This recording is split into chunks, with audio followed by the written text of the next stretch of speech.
Today marks 23 years since the September 11th terrorist attacks. Nearly 3,000 people lost their lives.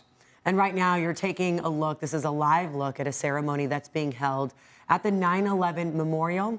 This is in New York City, of course, where victims' names are being read aloud at this very moment. And ceremonies will be held across San Diego today to honor the lives lost on this tragic day. CBS 8's Chris Groh joining us live in Coronado now, where one of those ceremonies will get underway soon. Chris?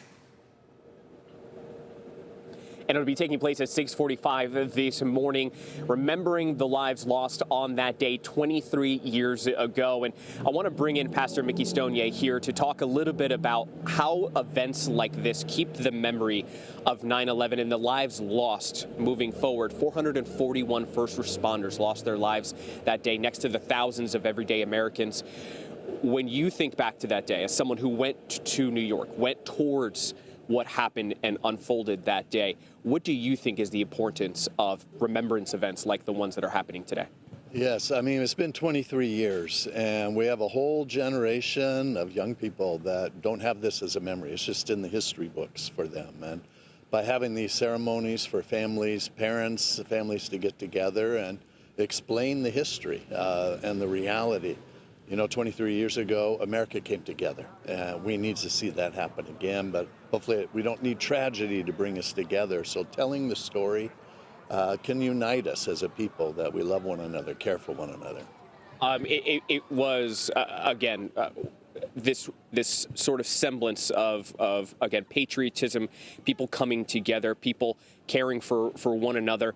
You mentioned the need for that moving forward. How does an event like this sort of help transpire that or inspire that?